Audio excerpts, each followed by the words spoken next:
Welcome everybody to a Yankee Hot Stove watch along, our first in a couple of weeks here at 161st and River. It's been about a little over a month. Maybe was the last time we did it. It might have been like a week after the winter meetings, so it's been a little bit. But for those who are new, we're gonna do a little bit different today because I have my iPad right next to me. Um, when they come on Yes Network and talk Hot Stove and go to commercial, we'll discuss what they just spoke about.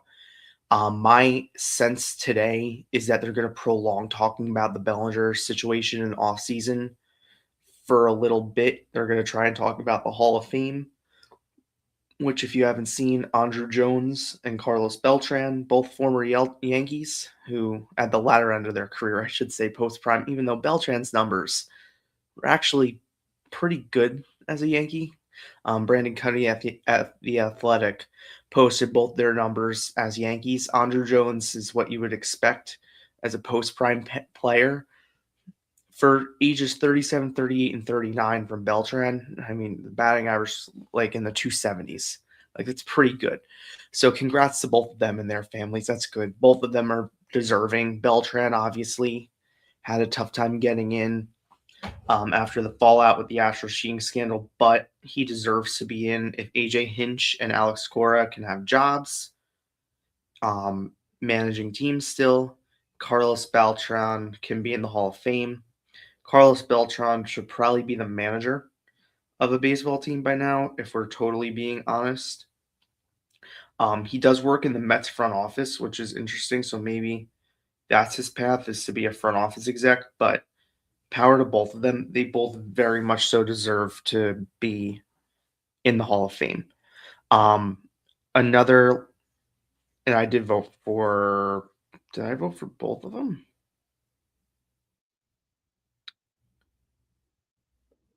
No, I did not vote for Andrew Jones. It's interesting. I showed you guys last time or a couple times ago, with the Internet Baseball Writers Association. We do like a vote and write about it.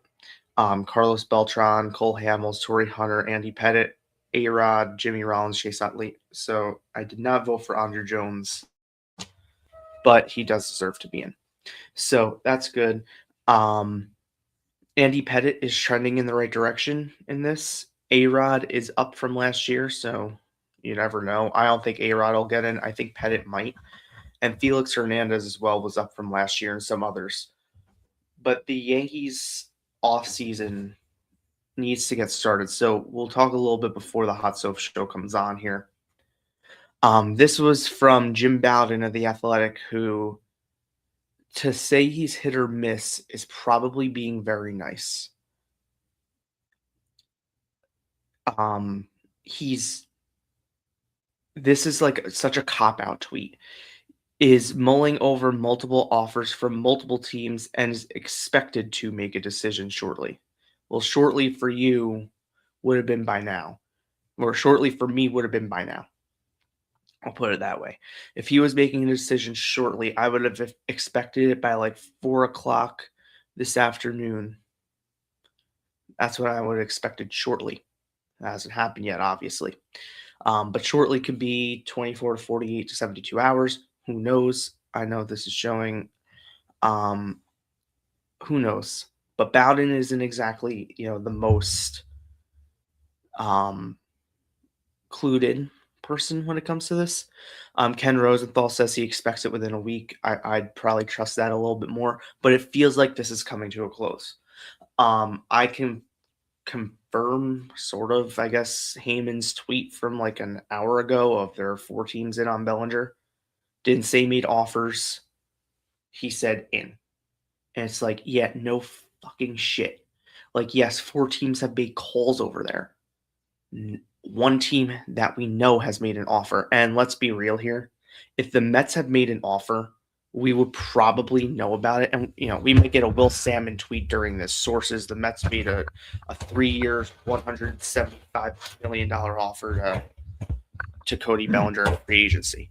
That would not surprise me if we got that tweet while sitting here, like, at all. Like, I can totally see that. Now, I'm not reporting that.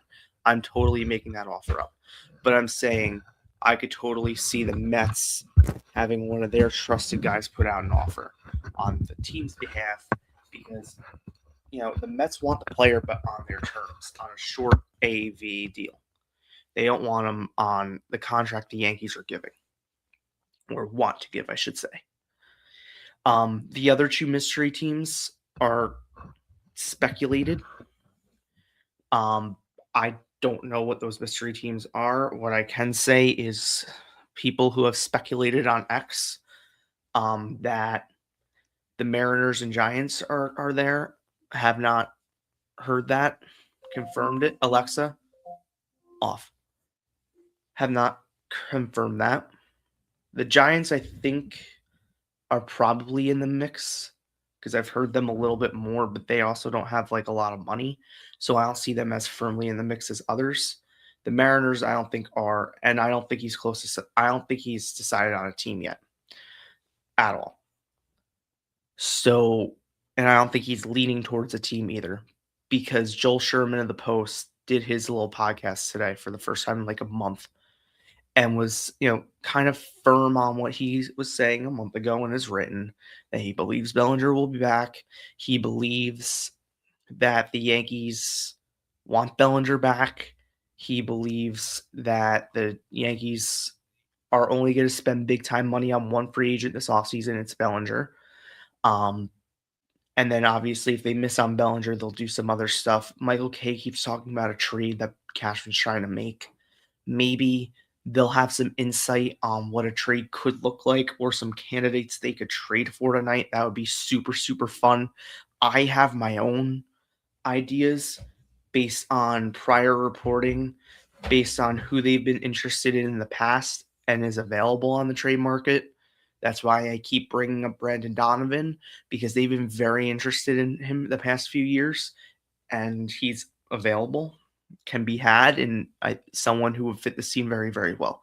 Could even fit the team better than Bellinger because he could play shortstop and the outfield and second base and would allow for so many different things. It would be great. Now, offensively might be a tick step back, but still a really, really good player.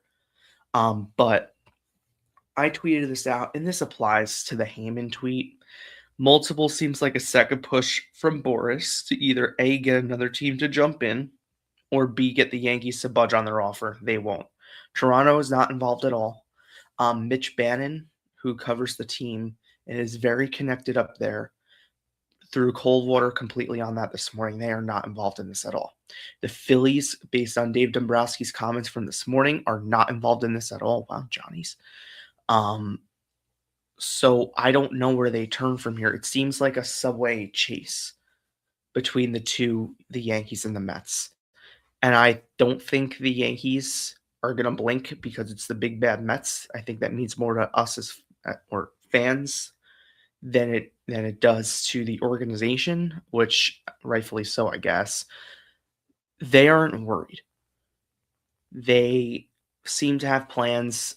Joel Sherman was like, the narrative that they don't have a plan is overblown. They have, plans to plan Delta in a different alphabet. He goes, they have so many, they know what they're doing. And I would like to hope so. And I would like to hope that this gets done now. And Sherman alluded to multiple more moves being made between now and spring training. And even in spring training, they could make moves. I'm encouraged to see what Curry says tonight because it's going to be the same mumbo jumbo we've heard before. Well, they're waiting on Bellinger. They want him back. They like their offer. They feel like their offer is competitive. We just have to wait. That's literally what he's going to say. Just be ready for it. Now, I doubt he has, any sort of new news. And I don't think they're in on Framber Valdez, for those who are seeing like social media. The notion I got, because I checked on it last week, was they made a due diligence phone call, and that was to the extent of the conversations. Like, could they do kind of like a Red Sox pivot, like the Red Sox did for Ranger? Sure. Would Framber fit this team? Maybe. Would it be my first choice? Hell no, because he has a horrible rap around the league in terms of character on the field, character in the locker room. But the Yankees did make a due diligence call. They would rather Freddie Peralta or someone on the trade market over getting Framber Valdez. It seems like the Yankees getting someone on the trade market um, could be in addition to Bellinger. Like, it's not just going to be Bellinger and nothing else. It's going to be Bellinger and possibly a trade for someone. Like, if they were to miss on Bellinger, and or I shouldn't even say miss at this point. I should say if Bellinger chooses to leave at this point, because it wouldn't be missing. They have gone above and beyond in these negotiations, way beyond where they should go. So we'll see what the Yankees choose to do, because Hanso should be getting started like literally any second. I think it's a 50-50 shot at this point that he returns. Who knows? Maybe Jack Curry will break some news on the air. That'd be cool. Be like, maybe he'll be like the Yankees have moved on or something. Like, it might be time for the Yankees to put like a Jack Curry report out with this and really scare Boris, because I feel like all these reports from Jim Bowden and John Heyman are coming from Boris. Like, it's, even though, I've had it a little bit. I've had it confirmed to my satisfaction today that yes, there are teams involved. Doesn't mean bidding, but teams have made calls. So we'll see. But the Yankees aren't going to be using these negotiations, is what it keeps sounding like from everybody.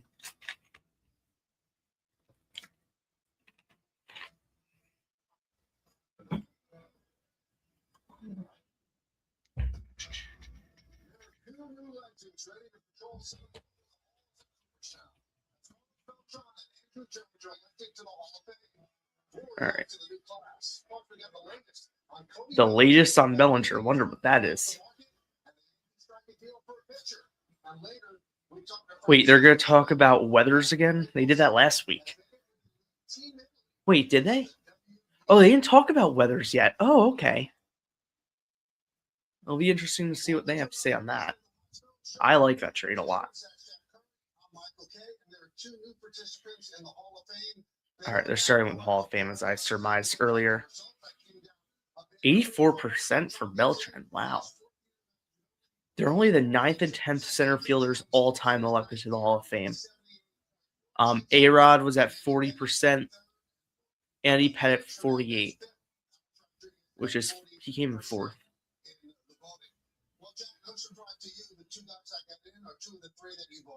You talked about center field being the position tonight, Cooperstown being the place, and I think both of these players deserve to be there.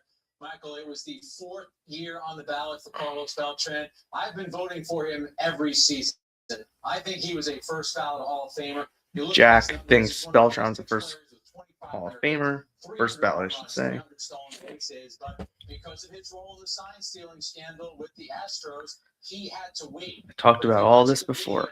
Carlos Beltran with his family, how excited he was. There was also relief in the way that he acted after hearing that news. And then Andrew Jones is also an interesting case. 10 straight years where he won Gold Gloves, more than 400 home runs, but he is also rare in this regard. He's getting in because of defense and power. Didn't have 2,000 career hits, hit under 260. It was the glove and the ability to hit the ball over the fence that guides him to Cooperstown. Andrew Jones got in based on like defense and power. Let's see. Oh, they're putting the MLB Network clip that everyone's seen already of Beltran and probably Andrew Jones next, about how much it meant to them. Good for both of them. But I told you, they lead off with this crap because they want people to stick around. Because people like me turn it off. And I mean, I do want to see what Andrew Cervelli, Cervelli and Posada have to say with Team Italy. So we'll see. Nothing good so far. I want to fill that point in Puerto Rico, man. Everyone knows that country, how much they love baseball.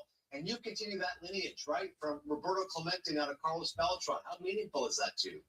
Wow, I forgot Beltran was a Cardinal. To be linked next to our great Roberto Clemente, while we represent Puerto Rico, to our island. He's also, I think, the first Puerto Rican in the Hall of Fame. First like Puerto Rican drafted person to get into the Hall of Fame. I believe I read that earlier. First Another center fielder make it in the Hall as well. And Puerto a lot of time, they took a lot of Rican. hits from us. But he was great. I call him FaceTime because I'm so happy to hear the news that he made it also into the Hall of Fame. I told him that I really enjoyed my time competing with him. Those rivalry between the Mets, the Atlanta Braves, what a center field he played. You know, the way he impacted the game defensively, offensively. Oh, Andrew Jones was the firstborn Puerto Rican player to be in the Hall of Fame. Right? I think it is. Is that what this is saying? So Carlos obviously talking about Andrew Jones, and this was Andrew Jones' reaction courtesy of CC Sabathia on that. Oh, that's right. He waited 9 years to get in, and he finally gets in with 1 more year of eligibility left. And as Jack said, one of the best defensive center fielders of all time. Did his damage early in his career, kind of dropped off after then. But Jack, so much was happening at the beginning of his career. We actually saw him as a 19-year-old in the 1996 World Series, Yankees Braves, and he hit 2 home runs to welcome himself to the world. Youngest to do that since Mickey Mantle, so it shows you what kind of company he put himself in early. And you do talk about that defensive prowess, Michael, and it really Talking about how good of a defender he was. I saw before, like, surge on the ballot, and we will talk about that in a minute. But you talk about those great Braves teams. Tom Glavine, the World Series. 0-2 against the Yankees in those World Series. Spoken about why they felt that Andrew Jones was a Hall of Famer. And we talked about Beltran having to wait until year 10-time Gold Glove winner. Jones had to wait until year 9. And Michael, there had to be moments where he thought this day would never come. When he debuted on the ballot, he had slightly more than 7% in his first year. The lowest total that anyone has ever received. That's wow. And then eventually made it to the Hall. That's a good fact from Curry that Andrew Jones had the lowest percentage to get in.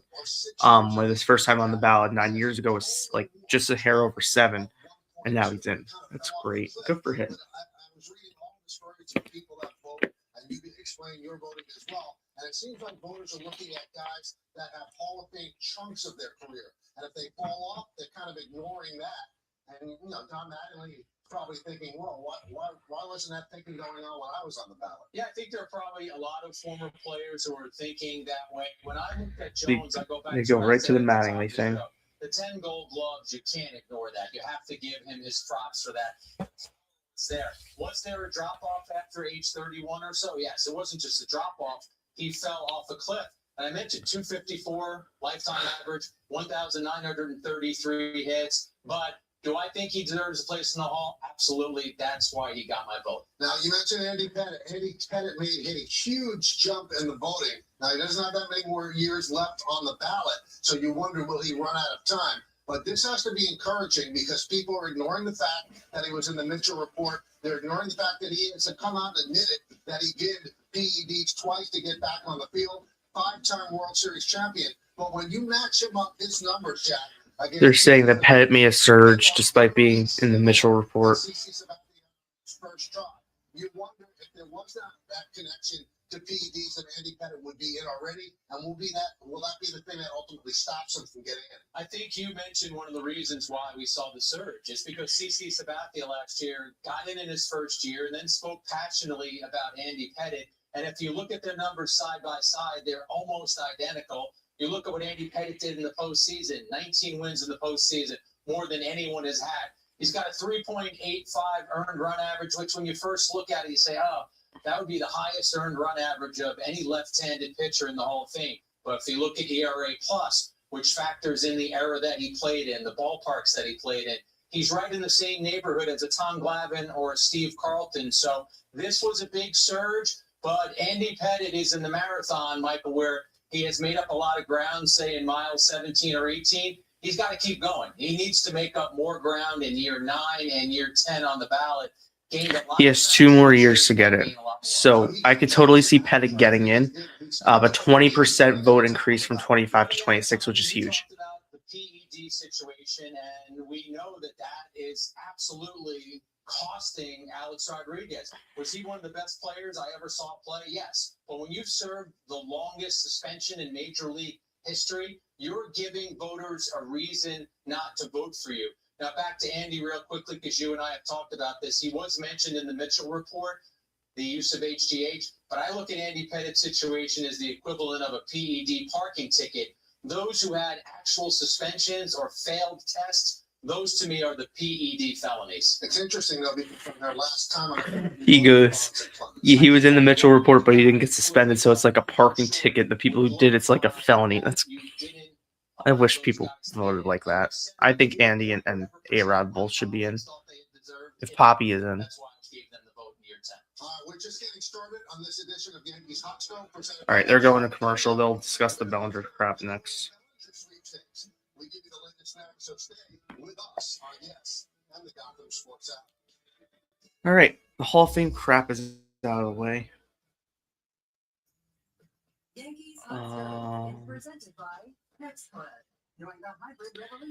So with the Hall of Fame stuff out of the way, congrats to both of them again. Good job. Both of their careers, great careers. I still think Andy Pettit needs to get in next year or the year after. A-Rod, I don't think he'll ever get in, even though I think he should be in. For those who are football fans, Mike McDaniel was just hired by the Chargers as their new offensive coordinator.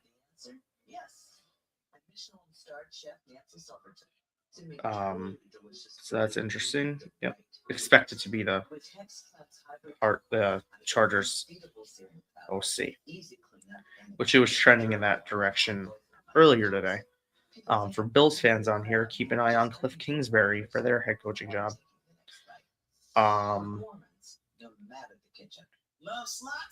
This note from Passon. Since 1981, only 2 other center fielders have been elected in the Hall of Fame, Ken Griffey Jr. and Kirby Puckett, rightfully due for one of the most vital positions to have 2 incredible players. 10-time Gold Glove winner.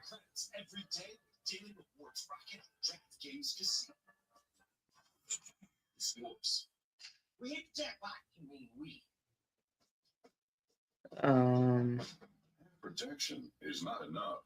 Using just an antivirus online is also not enough. Get better protection from online threats. Get NordVPN now.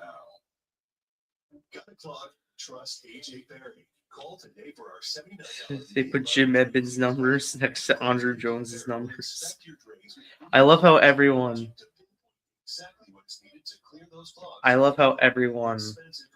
starts comparing things. Like, why is Kenny Lofton on the Hall of Fame? It's every year with this crap. Like, they already started the Mattingly conversation. Mattingly's not in the Hall of Fame because they've changed the way the Hall of Fame votes since Mattingly was on the ballot. They vote very differently now. They take into account certain things.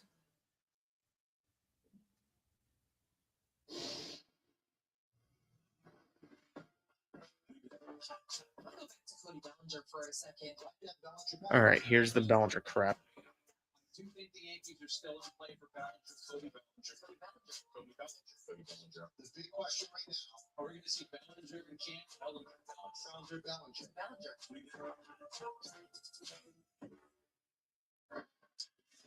If we had a nickel for every time we said that name, well, he'd probably sign the contract. But right now, he's still not signed. He's the best hitter still available on the free agent market. The best pitcher is Fernando Valdez. This should be interesting.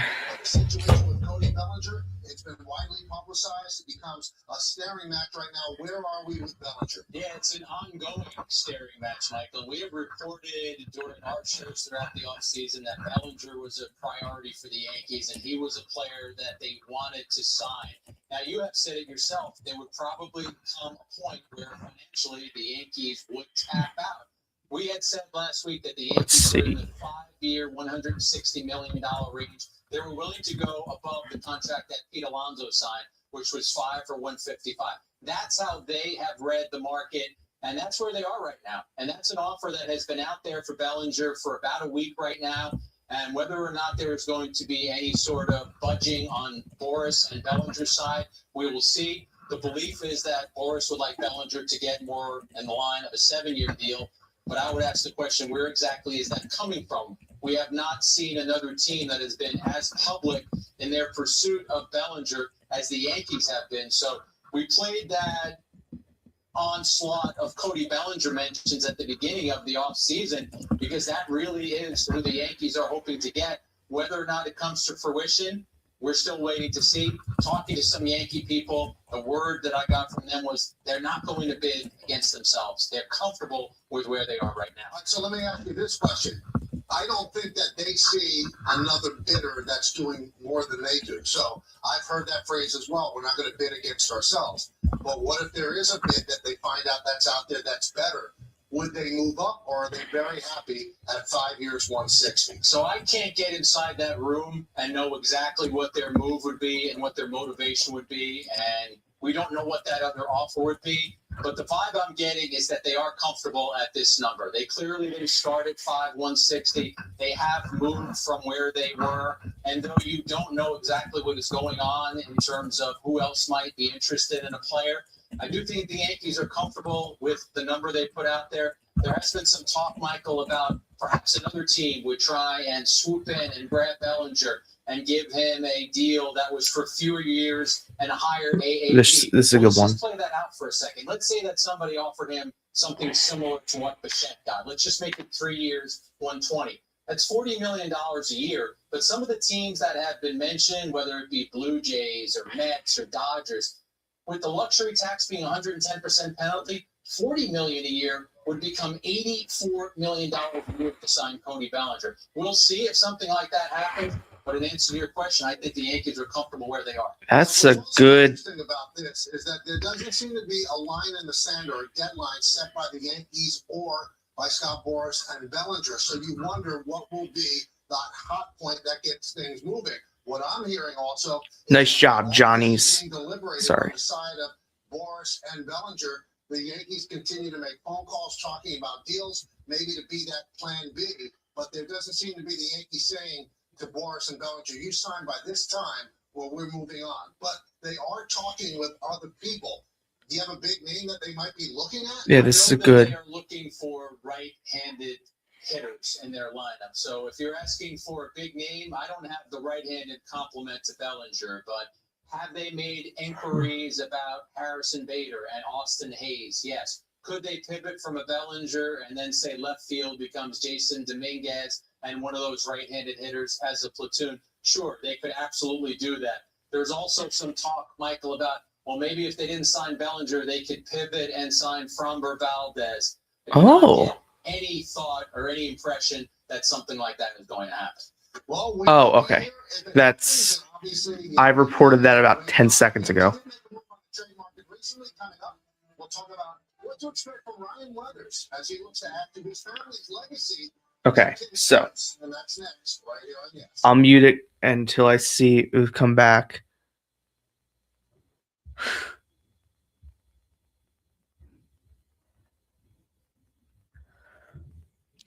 The Yankees don't want to. It's the same shit, different conversation. They're comfortable where they are. Now, Curry brings up a really good point about the low AAV offer because it would be from one of those teams in the luxury penalty. They are not in on Framber, as I reported before. I told you guys, I checked in on this last week because I saw the report come out. And I'm like, this can't be, like, he just doesn't fit what the Yankees are. Like, the Yankees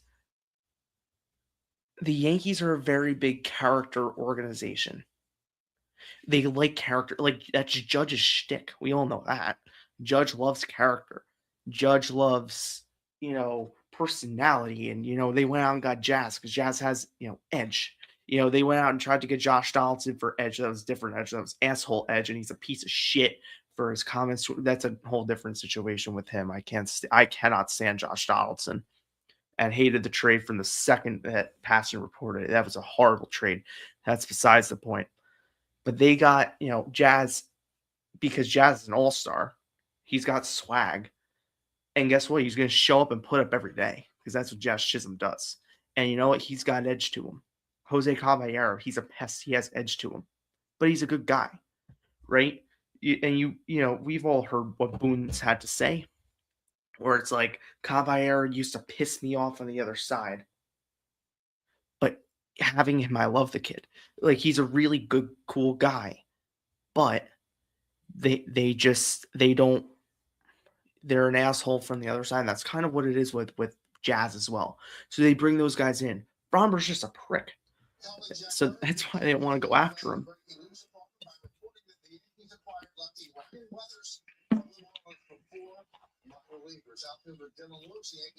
I love how they're touting that Jack is the one who broke that story. And he did. I'll give him credit. I think I gave him the credit. 2018 draft by the Padres. Actually made his major league debut in the 2020 postseason. He has a 4.93 ERA across 5 seasons. His family is familiar with the Bronx, and Dad David won a World Series ring with the Yankees in '96. And when he met the media, Ryan talked about how he found out he was traded to the Bronx. So I just finished up my bullpen, and I get back to the house. I have like a little travel sauna, so I was in the sauna. One of those with my head just peeking out. I wrote a story on Weathers last week. I really, really like him. I really like the addition. He seems very down to earth. The questions and answers. Really good press conference last week from him. I talked to Cashman and talked to Booney, and just pure shock. Like, I just couldn't believe that the New York Yankees were like a team that I could ever have a chance to play for. So before people, because this was a narrative that I'm going to mute them. We've heard these before. It was a narrative that's been out there that, the Yankees are getting him. Well, Joel Sherman, I'm not taking credit for this. Joel Sherman on his podcast today spoke about how there were like 10 other teams that were in on Weathers with the Marlins. And he compared it a little bit to Nathan Eovaldi coming from the Marlins to the Yankees. Hopefully it's a little bit better than that, even though I love Nate. But he was like, there were like 10 other teams. And he's like, I was calling executives from around the league that, are from like, for lack of a better word, like top front offices. Like, I can presume the Dodgers, maybe the Mets, because he thinks the Mets are a good front office, and some other teams around the league. I can only surmise what he had to say. With that being said, he was like, they all wanted him. Like, the high analytical front offices really wanted him. Scouts that have worked with him have called the Post and have been like, our organization that I worked for loved this guy. We really wanted him. We were high on him, X, Y, and Z. So to hear that, me, after watching the press conference, after watching him on the Max Manus pod, shout out Max, after, following him on social media now, the trade went down a week ago, so I've been following him on social media for a little over a week. Seeing his reaction to the trade, his family connection to the trade, which I think always plays a good twist on this. I also think, he went out today and got a haircut because he wants, he had longer hair. He's like, nope, cut it, Yankee. That mold. Love that stuff. I love when people play into the old-fashioned stuff. So I'm really excited about this.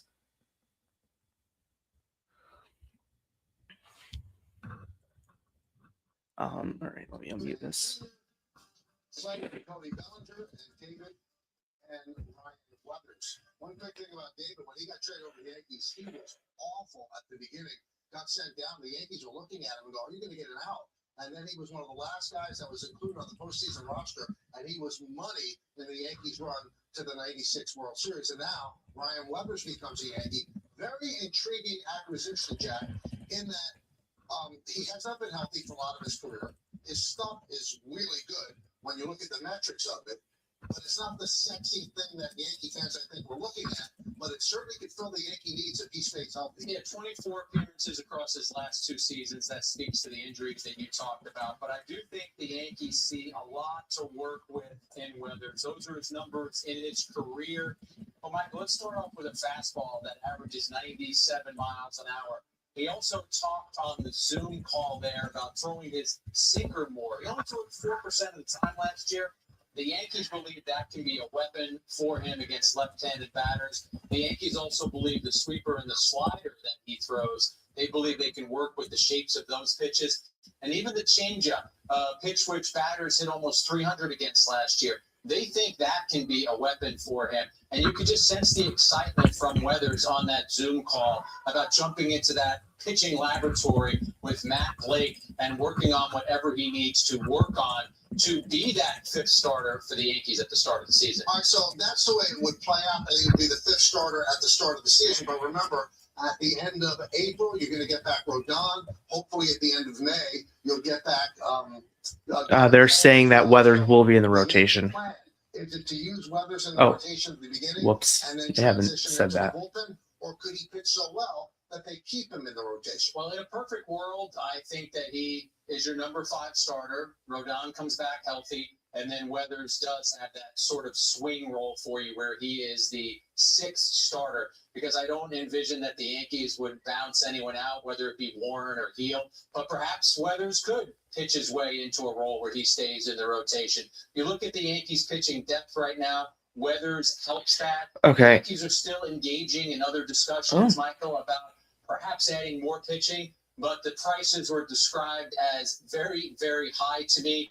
Have they spoken about Peralta? Have they spoken about Gore? Yes, they have, but the prices remain very high, so the Yankees are comfortable with the depth they have right now. All right, time for another break on Yankees Hot Stove, presented by Hexlab.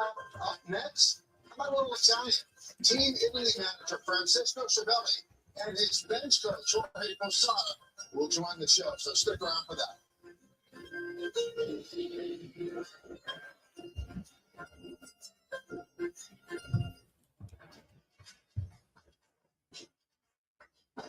Where's your pain? Right here. Right here. Both knees. Take on the pain. All right, so that's a no on Peralta and Gore. The prices are too high in trades, and they're comfortable with the depth that they currently have.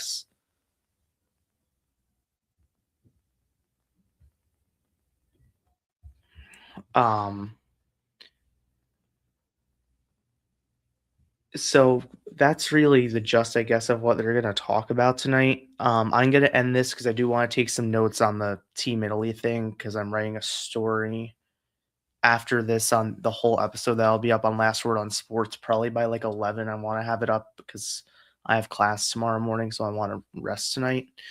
But Yankee Hot Stove, no new updates. The one thing that I will kind of bookmark on is the Peralta Gore cold water on those trade talks.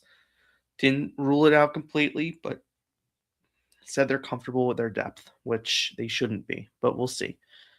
Thanks for watching. Subscribe, and we will be live if news breaks. Hopefully, Bellinger comes to a decision like very soon. With my luck, I'll file my article tonight, and he'll come to a decision, and we'll be back here. Thank you for much. Have a nice day. Go Yankees, and please figure this out this offseason. This is annoying.